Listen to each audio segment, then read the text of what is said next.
Closure. Life's a lot more complicated than happily ever after. I've been laying awake in my bed all night, as for the third time in a row rest proves elusive. It gives me a lot of time to ponder things like that, not that I ever seem to find any meaningful answers. The sunrise is just peeking over the horizon. With a sigh, I admit defeat and get up to start yet another day. As I head downstairs, I hear noises coming from the kitchen. Spike's already up and about. I walk into what can charitably be described as a disaster zone. Every pot and pan that I own is dirty in the sink or filled with some kind of batter or ingredients.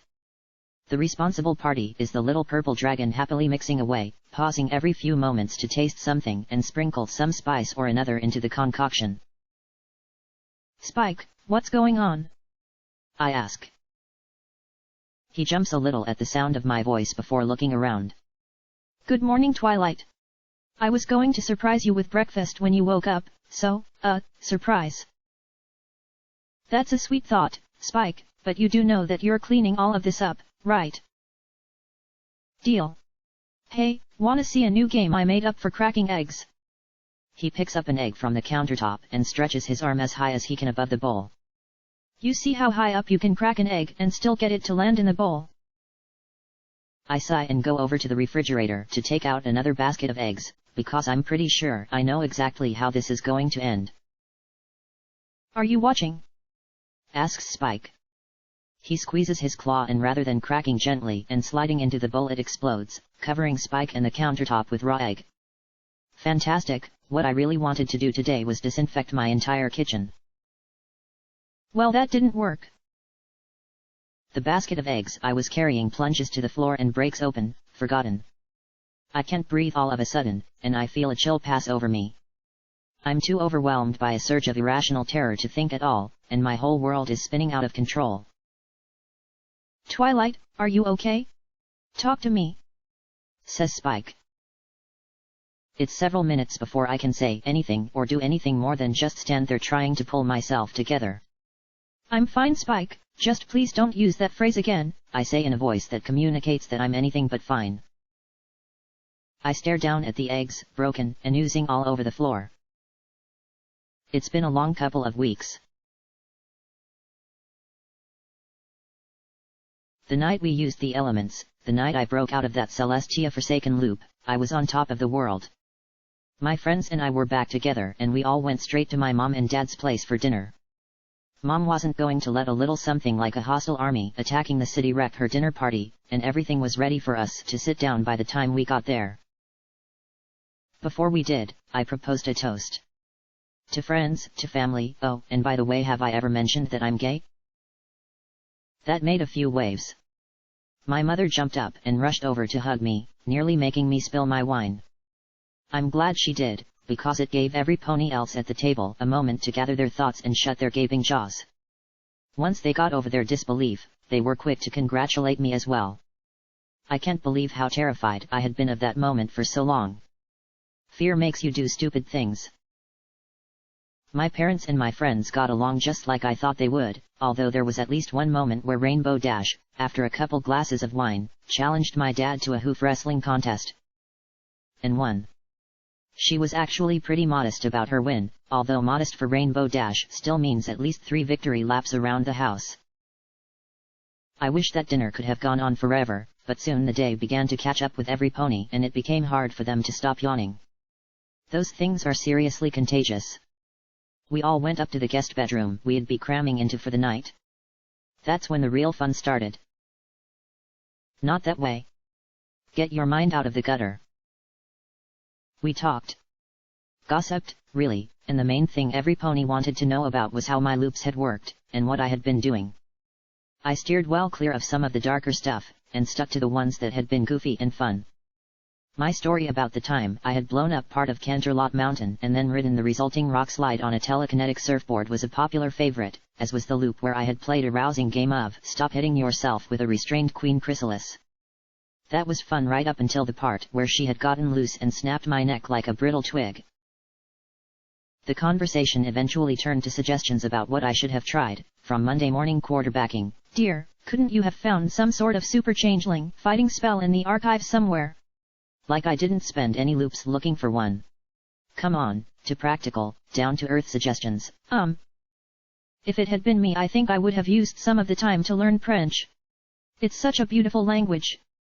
To somewhat less than plausible. Discord vs Sombra, cage match, winner takes all and you charge like 100 bits for a ticket. Doesn't that sound awesome? We talked late into the night, but one by one sleep claimed us, and I embraced my well-deserved rest. I didn't wake up the next day until almost noon. I wasn't the last one up either. Pinky and Rainbow Dash were still sound asleep as I crept out of the room and downstairs. Mom and Applejack were in the kitchen doing some of the dishes that had been left out the night before. When Mom heard me enter, she turned to greet me. Well, good morning, sleepyhead. Your friend Applejack here was just filling me in on everything you went through during that dreadful time loop. I'm so glad you're back with us all now, she says. I'm suddenly glad that I kept the worst of it to myself, otherwise I'd be looking at a Def Clop 1 level maternal panic attack right now. The worst parts of the loops, how they made me feel, that's something I won't ever share with other ponies. So, I guess you'll be heading back home to Ponyville tomorrow? That was your plan, right? It had been, but plans change. I actually thought I might stick around for a few more days, what with everything going on around here. The princess might need my help. And I'd really like to spend a little more time with you and Dad. I know that sometimes I get absorbed in my studies, and I haven't always been the best daughter to you. My heartfelt confession is interrupted as Mom sticks a scone in my open mouth. Raspberry. None of that now, Twilight. You're absolutely perfect just the way you are, and I won't hear a word to the contrary. Of course you're welcome here for as long as you would like to stay. I really do have a stinging rebuttal about personal space and respecting me as an adult instead of sticking food into my mouth to make me stop talking, I swear I do. But it's a really good scone, so instead I just smile and nod. Applejack excuses herself from the room to wake up the others so we can make the most of what's left of the day. She's just a little bit misty-eyed as she walks away. Spike and I spend the afternoon giving the grand tour of the city to the others. For some reason, Spike vetoes my all museums all the time program and insists on planning the route himself. My friends enjoy the afternoon, but they don't know what they're missing at the Kenderlot Museum of Ancient Pottery Fragments. Soon enough, it's time for them to meet their train back home. I'll be joining them again before too much longer, but still squeeze each and every one of them a bit tighter than I have to when I hug them goodbye. The memory of losing them is just too fresh to do otherwise. With my friends well on their way to what will hopefully be a completely uneventful train ride, I turn and head towards the palace. What I end up walking into is pandemonium. While I've been enjoying my friends' company, Celestia has been struggling to find a way for the city to absorb tens of thousands of changelings that the elements transformed into ponies. I grab a passing bureaucrat and have them bring me up to speed. Most of the efforts seem to be focused on finding permanent homes for the new ponies out on the frontier, and then getting them there. The migration is going to take weeks, and those ponies have to stay somewhere in the meantime. Not all of them want to go. Some of them took the forms of ponies who passed away, feeding off the residual love of families, widows, and widowers who couldn't let go. For them, this is a dream come true for every pony involved. A second chance with the ponies they loved, even if they aren't really the same pony. At the same time, since Celestia made her decree, there's also been a grassroots upwelling of protest. Ponies screaming once a changeling, always a changeling, elements notwithstanding. Demands that ponies who had once been changelings be marked or branded somehow, so they could be identified on sight. And caught in the middle, a group of confused and scared ponies who never asked for any of it. Celestia catches sight of me, and beckons me over as she speaks to a minister of some department or another. I reach her just as she finishes speaking and dismisses him. Twilight, are you free for the afternoon? I could use your assistance here. Of course, Princess.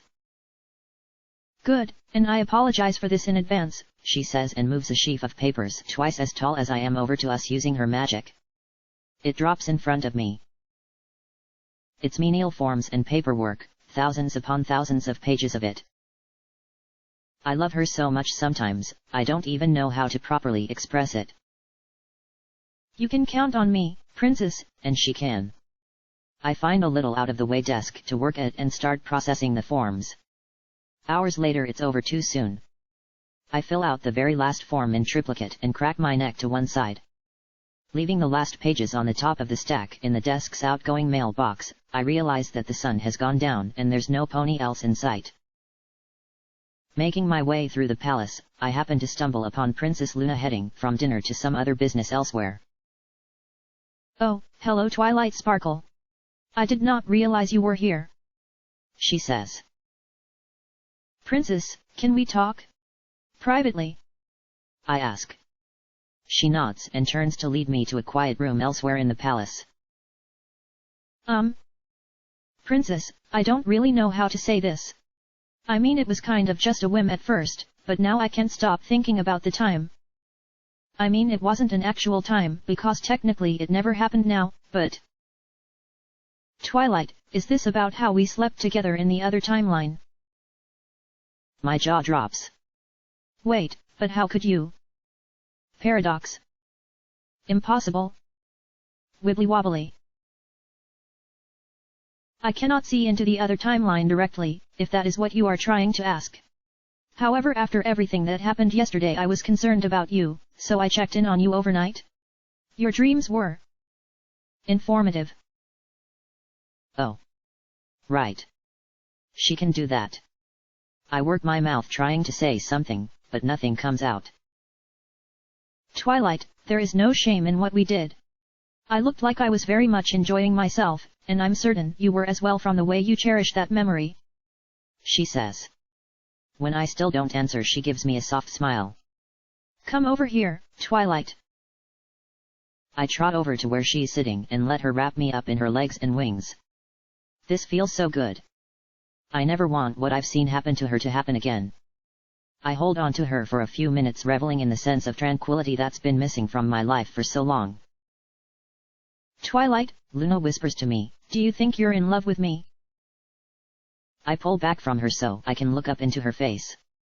She really is beautiful, and I remember how empty I felt when I heard she was gone. But at the same time...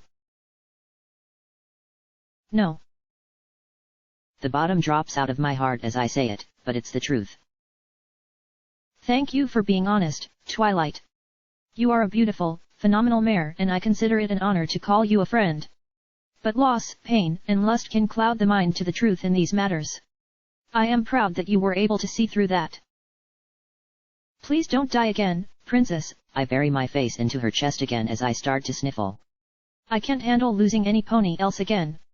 I thought maybe if I fell in love with an immortal pony, I wouldn't have to worry about losing them, but fear is no basis for such a wonderful thing as love, she finishes for me. How am I ever supposed to find it, then? Fear and loss is all I can think of these days. I guess there's nothing more to say. I turn to go and open the door. Twilight? One more thing, Luna says, and I stop to face her. Even if it is not true love, you are still welcome in my bed anytime. I'll even provide the weather vane. I blush and let out a little meep sound, and Luna laughs while I close the door behind me. It's late and it's been a turbulent day, but rather than using the quarters here at the palace, I struggle through the long walk to my parents' house. I don't know what I'll do if I don't stay close to ponies who love me right now. My parents are already in bed by the time I get home. I use the last of my energy to climb the stairs up to my old bedroom before I collapse on a bed that's too small for a full-grown mare. I'm supposed to be using the guest room, not my old bedroom. But right now I'm exactly where I want to be. When I wake up the next morning and stumble downstairs, I find my parents both waiting for me. Twilight, we need to talk, says Dad. If there's any phrase a parent can say that strikes more fear into a child's heart, I don't know what it is. Did they realize that I'm keeping things from them about the loops? Did they hear about Luna somehow? The princess put out a royal edict this afternoon, asking for volunteers to quarter some of the ponies who used to be changelings. Just temporarily, while they find places to relocate them to. Your mother and I volunteered our guest room. Oh thanks Celestia, it isn't about anything that I... Wait, what? You're taking care of a changeling? Why? I have told you about how many times they murdered me, right? Well, you did get better. Celestia says that they're perfectly respectable ponies now, thanks to you and the other elements. Besides, think about what a good example it will set if the element of magic and an ex-changeling are living under the same roof for a few days. I'm sure there's a completely reasonable objection I could raise without sounding like I'm contradicting Celestia or being an intolerant bigot. As soon as I think of it, I'll stop standing there gaping like an idiot. He's arriving this afternoon, if you want to help us get ready. This afternoon. That's what I just said. My head is spinning. A changeling, or at least a former one, in my parents' house. I mean, sure I was helping Celestia find homes for them only yesterday, but that was because none of those homes were my parents' house. I need some air, I say as I rush for the front door. I have to get out of here. I'm going for a walk. A very long walk. Mom and Dad don't try to follow me. It takes me 8 blocks before I've even started to calm down. Why would they do this to me? Don't they know how much those things put me through? Well, no they don't, because I've been careful not to tell them the worst of what happened to me. Shut up, rational part of my brain, I'm trying to be indignant here. I walk halfway across the city until I stumble upon the same park where Spike and I teleported during that loop where I stole the earring and went on a killing spree. Simpler times. What if I get one of the changelings I killed during that loop? Would they remember me? No, that's ridiculous, but what if they do anyway? What if this was Chrysalis's backup plan all along, revenge on me from beyond the grave? Easy, Twilight. Are you listening to yourself? That's ridiculous. I'm ridiculous. Not only that, but I can feel myself spiraling more and more out of control. Getting worse. No more of that. Hey, I suppressed something way bigger than this for years and that was probably healthy, right? I wander a little further afield, trying to find something that makes my life make a little bit more sense. I walk for hours, trying to stay ahead of my thoughts. I have an awfully quick mind though, I can't outpace them. Everywhere I go, there they are. I thought a change of scenery might help me, but I'm coming to realize that I'm the problem. I fixed the whole world, fixed a whole kingdom, but never fixed myself. As the sun begins to set I turn towards home. I'm tempted to just run for the hills, but if this changeling thinks he's going to have free reign over my parents, he has another thing coming. I arrive home about an hour so before when I know my parents will be having dinner. There's a wagon full of stuff sitting out in front of the house bearing supplies marked with the Royal Canterlot seal. The changeling must already be here. I walk into the house, and the first pony, I run into his mom, helping to sort and unpack the boxes that have already been unloaded. Welcome home, Twilight. Where is it? Where's the changeling, Mom? Twilight. Where are your manners? I've met him and he's a perfectly normal pony. Be nice. But he's a good pony, Mom insists. We've been chatting with him, and he seems nice. He seems nice. Sure, that's totally the standard you want to apply to a suspicious stranger who not 2 days ago was trying to invade your city and you're now inviting into your home. I trot over towards the living area, and glance inside. My father is helping the treacherous monster, who just happens to look like a completely ordinary orange Pegasus with some sort of candy-shaped cutie mark, move his things into their home. My childhood home. This will not stand. Oh, were you about to greet our new guest, Twilight? Says Mom's voice from behind me. I forgot how sneaky she could be. Dad and the thing that's pretending to be a pony, look up as she says it. So much for the element of surprise. Hi Twilight, didn't realize you were there, says Dad. I ignore him. I only have eyes for the changeling. Have you met Butterscotch yet? Butterscotch, this is our daughter Twilight Sparkle. The thing calling itself Butterscotch gets a good look at me for the first time, and freezes up. I knew it. That isn't some pony, greeting another. He knows that I know. And now I know that he knows that I know. Hi, is all he manages to say to me. I walk up to him, and thrust a hoof into his chest. I know what you really are, and I've seen what your kind can do. You're a monster. You always will be. You might have fooled my parents, but you haven't fooled me. Butterscotch opens and closes his mouth a few times without saying anything. Twilight Sparkle. Get over here this instant, young lady. I glare at Butterscotch for just a little bit longer before walking away to face my mother. I taught you better than that, Twilight. If I ever see you treat any pony like that again. Mom. He isn't a pony. He's a changeling. He's one of them. I've watched them murder ponies at the drop of a hat, Mom, innocent ponies. Including me, if you even care. Mom doesn't rise to the bait. Instead she looks at me. Judging. Evaluating. Twilight, have you told me everything about this time loop thing you were in? I'm starting to worry about you. I scream in frustration and retreat up to my bedroom. They won't see. They won't see how much danger they're in, and when something goes wrong, I won't be able to go back and save them. I can never go back again. I tried for so long to get out of that loop, but I forgot how it felt to be constantly hurled ahead in time.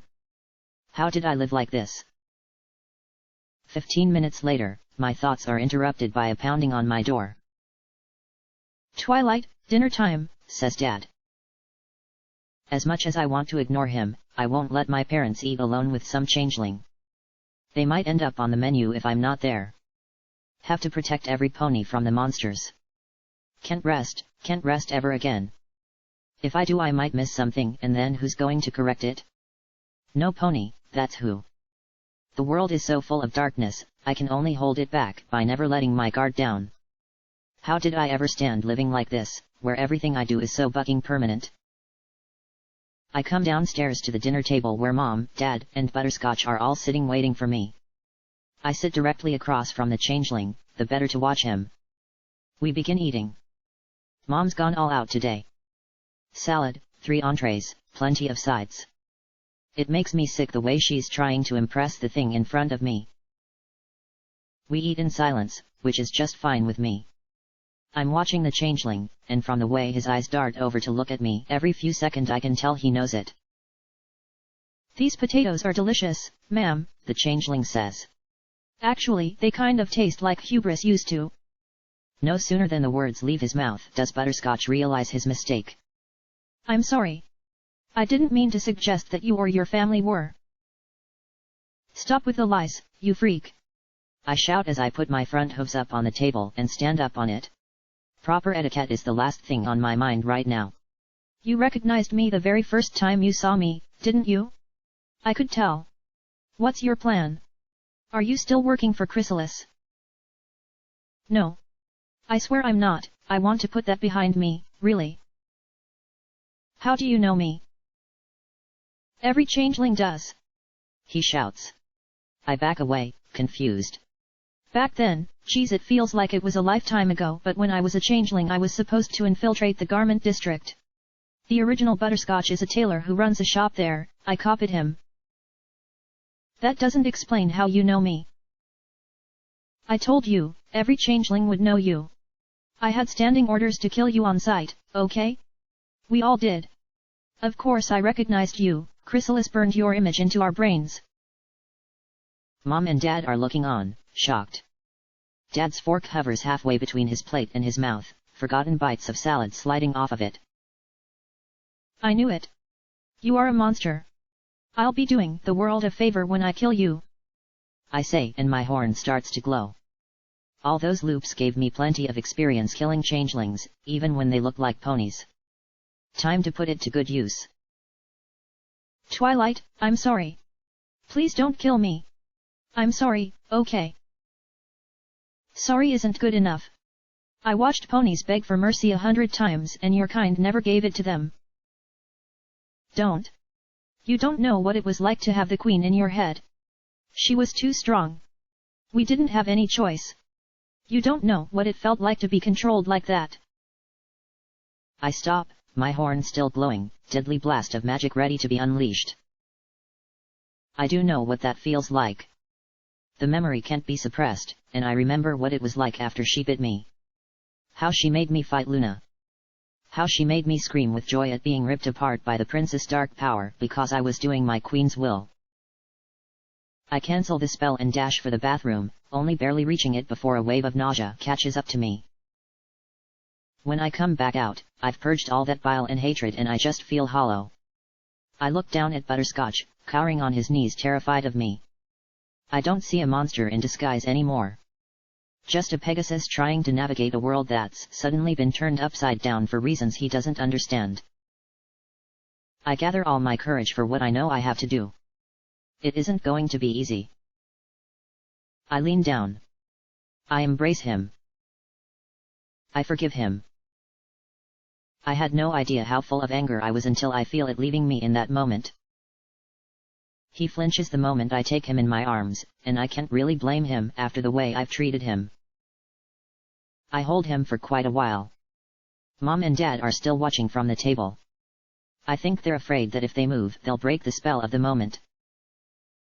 You know, I say without letting go of him. Full disclosure, if you were in the garment district there's a better than even chance that there's a timeline out there where I beat you to death with a baseball bat the other day. Then the most wonderful thing happens. Butterscotch starts to laugh. Maybe just because it's such an absurd thing to say he can't help it. Maybe because he's so tired of being sad and afraid he'll take any excuse to feel something else. Either way it's contagious, and before long we're both laughing together and hugging earnestly. We needed that more than either one of us would have been willing to admit. By the time we pull apart, I'm happy to count him as a friend. I'm glad to be going home to Ponyville this evening. Not that I haven't loved being here and seeing my parents again, but it's not home in the same way Ponyville is. Not anymore. I'm in the middle of packing up my things with Spike's help when he hiccups and coughs out a burst of green fire. A letter materializes in the air above me, and I snatch it before it can hit the ground. My faithful student. I have been looking into the spell which created the time loop and I have made a significant discovery. Please report to my study immediately. Princess Celestia. Spike. Forget packing, we have to go to the palace right this instant. I say. Who knows what sort of discovery the princess could have made. Spike isn't quick enough for my taste, so he ends up wrapped in my magic being dragged along as I run out the door. Mom, Dad, I'm going to see Celestia, I call out before I remember they went out to lunch an hour ago. I make record time running to the palace, and head straight for the princess' study. When I push open the door, the room is dark. That's odd. The letter said to come here right away. I figured she would be. Surprise. The lights suddenly come on, and the room is full of ponies. My best friends, Princess Celestia, and my parents are front and center. Draped over them is a banner that reads "Thank you Twilight." I'm too surprised to move for several seconds, but then it dawns on me what's happening and I can feel my mouth pull itself into an irresistible grin. You guys. You didn't have to. Try being immodest for once in your life, Twilight. You earned it, and we wanted to. Says Rarity. Well thank you, I say. This sure beats another stained glass window. I look around. Even Butterscotch is here, and he raises a glass of punch to me in acknowledgement when we make eye contact. Present. Present. Shouts Pinkie Pie. You got me a present, too. Oh, well I thought we were saving that for the end, but if you want to open it now, says Fluttershy, hovering forward holding a little box in her hooves. I didn't even know they made Element of Harmony themed wrapping paper. Pinkie is vibrating with excitement. I'm afraid that if I don't open the present now, she may actually start to drill her way into the floor. I shred the wrapping paper with my hooves rather than just ripping it off with magic. It's a jewelry box. A ruby red one. I know what this is, or at least what I hope it is. For just a second I don't dare to open it, but I can't resist for long. The perfect amethyst earrings. My perfect amethyst earrings. I can't accept these.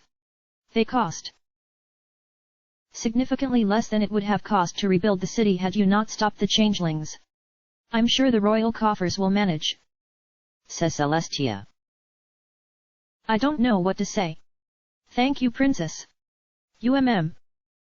You didn't tell Ruby about the timeline where I stole these, did you? The timeline where you did what? Asks Ruby's voice from the back of the room. Smooth, Twilight. Really smooth. We gotcha a little something too, Sugar Cube, says Applejack. She holds out their gift. There's a ribbon tied around it, but they haven't bothered to wrap it. After all, a baseball bat has a pretty distinctive shape. I laugh and they hoof it over so I can get a better look. They even had the words home run burned into the wood.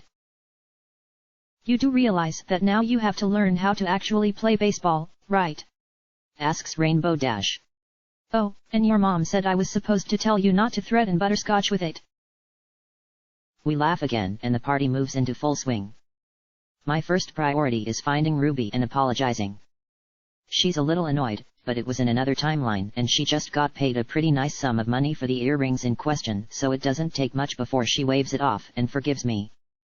She helps me put in the earrings and Rarity is at my side in an instant to evaluate how they look on me. Of course she's gushing with compliments. I introduce Ruby and Rarity to each other, and Rarity knows a networking opportunity when she sees one. They start talking shop while I move on to speak to the other guests. How much every pony else knows about the time loops varies. I was straightforward with the official story, although Celestia requested I not disclose how the loop began. I'm peppered with questions and requests for stories all afternoon. Finally, I find a quiet moment to make my way over to Princess Celestia. Hello, Twilight. Enjoying the party so far? She asks. I am, Princess. I know that what you wrote in that letter was just to lure me over here, but have you made any progress on figuring out what that spell was? Or why Star Swirl was researching it in the first place? I ask. As far as I can tell, it was never meant to be cast. He meant it as a theoretical exercise, purely academic. It is far too dangerous to be put back in the library. I have copied the mechanical details into a new text, one with clear warnings. But I am now certain that you are outside of the loop. Star Swirl couldn't possibly have known the elements would break the loop. There is no mechanism within the spell itself to end the loop. Whatever killed you, be it injury, disease, or even old age, would have returned you to that fixed point. I will not lie to you, Twilight, you would have gone mad. Eternal life is not something mortal minds are designed to handle. I sit down and think about the implications of that. How close I came. Good thing I'm a bearer, then. What are the odds? Perhaps not as long as one might think. Most unicorns would not be able to cast that spell at all. Star Swirl took up the element of magic for a time back in his day, you know. He what? I've read everything there is on Star Swirl the Bearded, and none of it ever mentioned that. Something inscrutable passes across the prince's face. No, they wouldn't. The two of you were alike in many ways. Much more alike than you think actually. Perhaps I am being overly poetic, but he may have been watching over you in some way through the elements. Watching over me? More alike than I think? What do you mean, Princess? That unreadable smile again. A story for another time, I think. Luna would tell it better than I would anyway.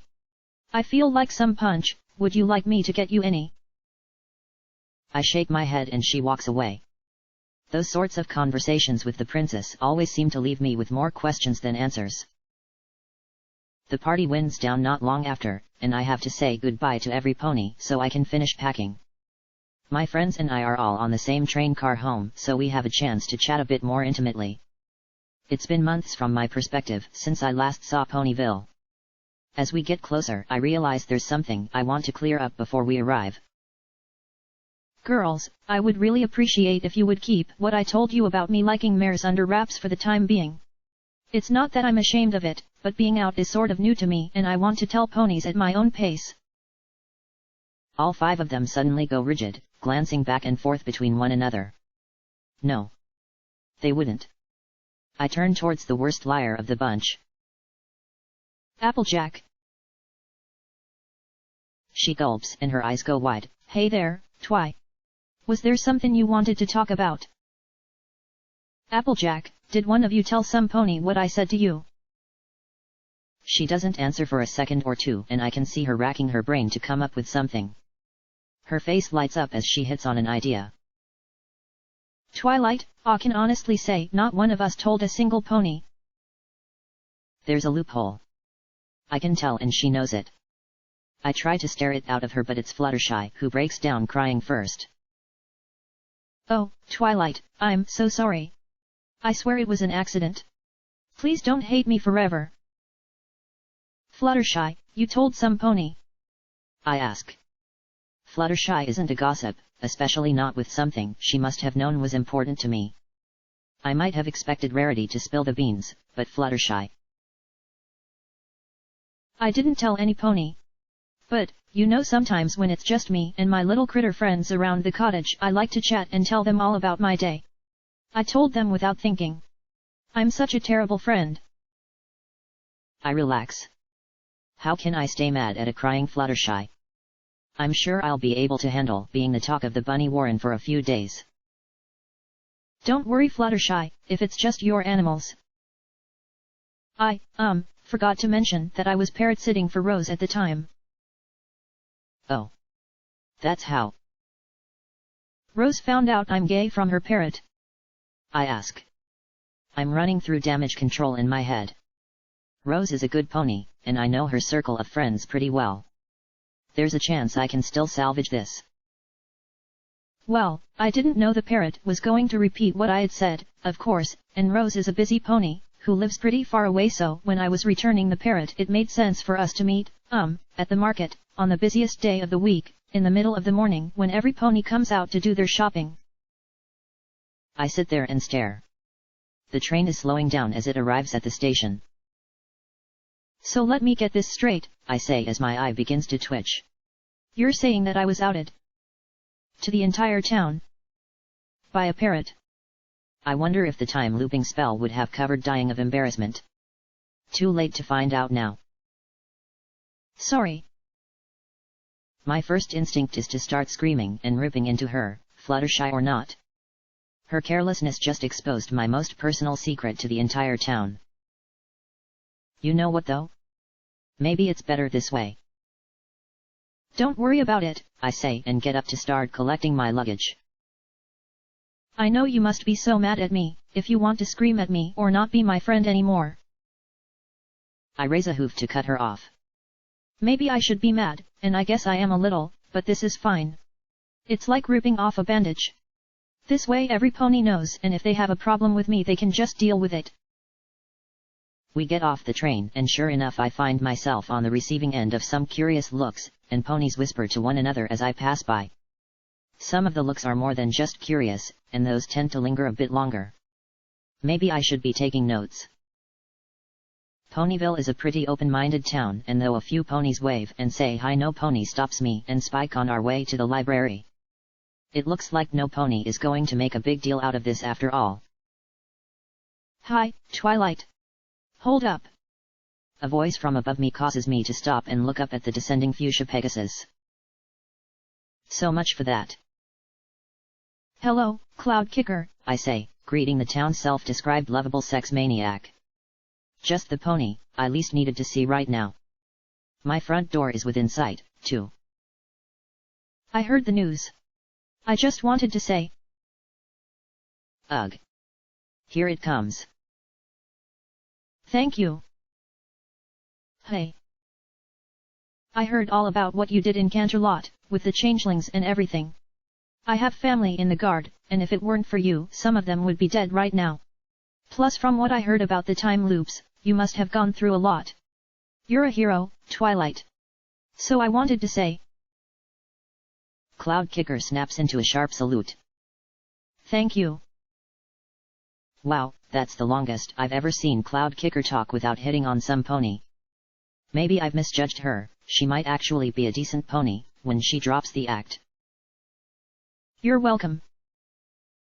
Well, I know it's kind of late and you must be eager to get home and unpack. I won't keep you. She lifts her foreleg and bumps my front hoof. I continue on, with a lot to think about. Hey, Twilight. Yeah, Cloud Kicker. Do you think we'll be banging later this week, or not until next week? I know how far in advance you like to schedule things. There's the Cloud Kicker I know. Just because I like mares doesn't mean I'm desperate. I have a baseball bat and I know how to use it. I know a lot of ways to use a baseball bat too, and I bet my ways are a lot more fun than yours. My face goes red. Cloud Kicker trots over and puts an unwelcome hoof over my neck like we're chummy, all the time wearing that smug grin of hers. Think about it, Twilight, who knows more about hitting on the mares in this town? Think about how much you would learn if you let me take you under my wing? Or take you in any other sense of the word. I thought you liked learning. I could name 5 mares who would roll over for you in a heartbeat, once you learn how to ask. Not interested.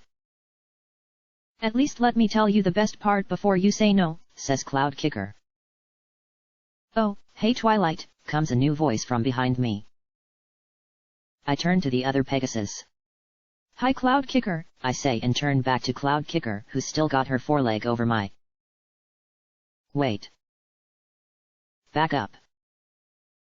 Cloud Kicker, the one hanging onto me, is grinning like an idiot. I look at her. Then I look at the other Cloud Kicker, who's waving and wearing the same idiot grin.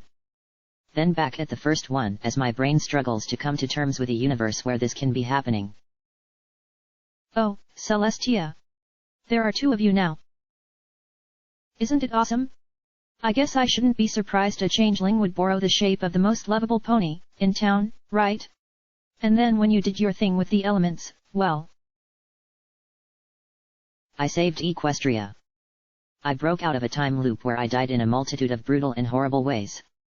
I stopped a war before it started. If this is the price, it wasn't worth it. So you see? We both really owe you big. There was this really impossible decision I've been trying to make for months that just got way easier. Oh, and tell me to go buck myself. I have an amazing retort for that now. I scream and sprint for my front door.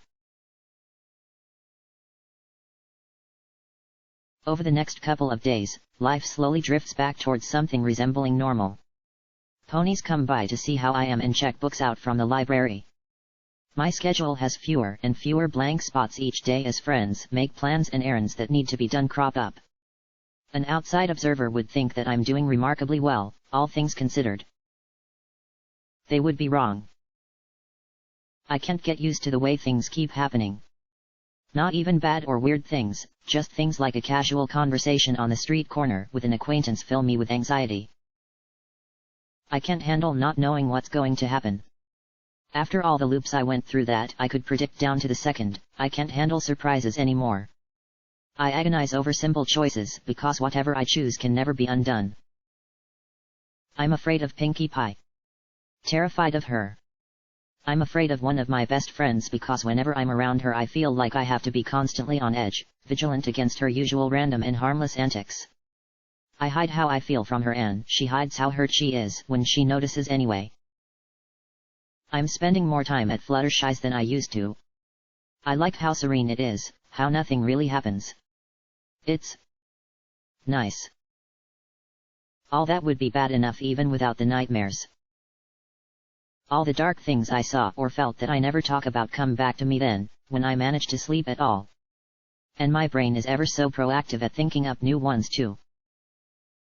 One night I dreamed that every pony in town was infected with that mind venom. Not changelings, my real friends who the queen knew I would never raise a hoof against. I dreamed they chased me until they caught me, and whispered in my ears how good it would feel to serve the swarm as they dragged me before Chrysalis. I woke up screaming just as her fangs came down to break my skin. Another night I dreamed I was waking up hanging in a changeling cocoon in the ruins of Canterlot Castle. That everything up until now had just been some dark escapist fantasy they fed me while they drained me dry. If Luna hadn't shown up and told me it was a dream, I truly believe I would have lost my grip on sanity that night. Maybe I really did, because I actually took Cloud Kicker up on her offer to teach me how to flirt. That only lasted about 10 minutes before I remembered why I had turned her down to begin with, but it's not a good sign. Am I going to end up hopping from bed to bed, not because I'm looking for love but because I'm desperately afraid of being alone? So by the morning I'm standing in my kitchen having a panic attack because of 4 little words from Spike. It's pretty obvious that I'm at the end of my rope. I stare at the broken basketful of eggs for a long time while I recover from that freak out, long enough to take in every detail. Eggs are actually pretty interesting, structurally speaking. They're basically domes, and considering how flimsy the material of their shell is, they can resist an impressive amount of compression. That's what they're best at, protecting their precious cargo from the constant, steady, crushing weight of the world around them. Hit them with a sharp, violent trauma though? Well, the yolk and bits of shell in my coat speak for themselves. My telekinesis does fine manipulations pretty well. I think I could put a broken eggshell back together, fit the pieces together so tightly you would never suspect it had broken at all. It wouldn't be an egg anymore, though. Just a dead and hollow shell. I didn't sleep well, Spike. I'm going to wash off and go crawl back into bed. Twilight, what's wrong? You have to talk to some pony about this. Talking isn't going to help, Spike. I'm just broken. I'll see you later. I run the shower until the hot water is all gone, standing there and letting it beat down on my neck and back until I can't stand the cold. I get out and towel myself off. It takes me a few more minutes of sitting there alone on my bath mat just to work up the energy I'll need to drag myself across the hall to my bedroom. When I walk out of the bathroom I find 5 ponies standing on my landing. What are you doing here so early? I ask, resenting the intrusion. I asked them to come, says Spike. You're really scaring me, Twilight. Ever since we got back from Canterlot you haven't been yourself. You haven't written a friendship report in weeks, you hardly ever even read any more, and when I wrote a letter to the princesses, Luna told me you've been having horrible nightmares. She told them about my dreams? That was way out of line. We aren't leaving until you talk to us, really talk. Consider this an interval, says Rainbow Dash. The word is intervention, dear, says Rarity. One of those then. This is stupid. They don't know what they're asking for. It's for their benefit I'm not talking to them. They were lucky enough that they only remembered charging in at the last moment and making everything better. I don't want to take that away from them. You're better off not knowing. I'm sure I'll be fine eventually. I was fine in Canterlot, right? We had fun there. Or perhaps you were fine because we were having fun, and since we're home it's only now hitting you in its full force, says Rarity. Rainbow Dash must have decided this wasn't working quickly enough, because a multicolored streak descends on me and lifts me off the ground. Hey. You're the one who decided she wanted to do this the hard way.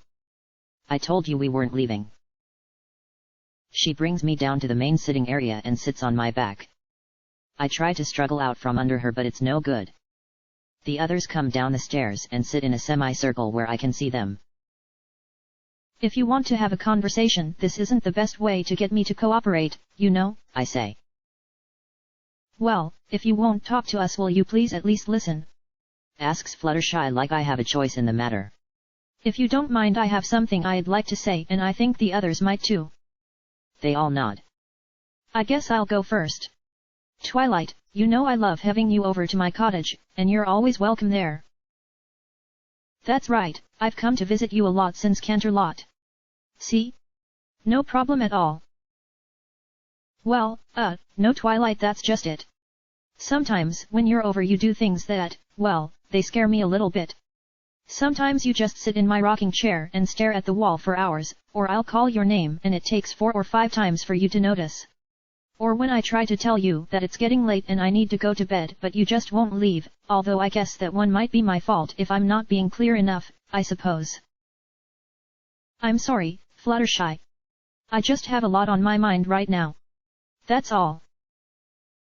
Oh, Twilight, she says. She lowers her belly to the ground and scooches forward so I have nowhere to look but her face. At least it isn't her weapons-grade stare. Do you think that I, of all ponies, don't recognize a mare who's hiding herself away from the world when I see her? You're acting like, well, me actually.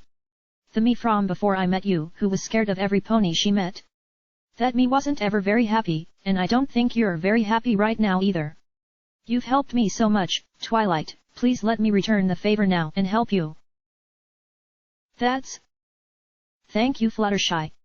If I thought that you could help I wouldn't hesitate to ask you, I promise. But this isn't something any pony can help me with. I just have to take care of myself right now. Oh please, you call this taking care of yourself? Asks Rarity. Fluttershy moves aside to give her center stage. You are a mess, Twilight Sparkle, and make no mistake about it. Well, I just got out of the shower and I haven't really had the chance to. That isn't what I'm talking about and you certainly know it. I suppose the nightmares would explain the bags under your eyes and how bloodshot they are, but your mane looks like it hasn't seen a brush in days. I don't think you're eating properly either, are you? I guess I might have put on a couple pounds, but it isn't a big deal. I hadn't even noticed. I say. That isn't true. Since I started avoiding every pony else, I've definitely stopped thinking about what I was eating, and just started using food to mark the passage of time.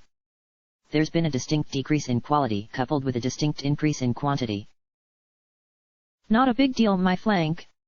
You're positively bulging at the seams. Not to mention how greasy your coat's gotten. You can't expect your body to recover if you aren't giving it the right fuel to recover with, Twilight. Not to mention that you've blown off 3 of my invitations to the spa in a row. Otherwise, you could be getting a massage while we talked about this. A massage certainly would beat being pinned to the floor and lectured at like this. Fine. I promise to take better care of myself, alright? Are we done now? Aw, think not, Twi. Pinkie Pie, why don't you go next? Asks Applejack.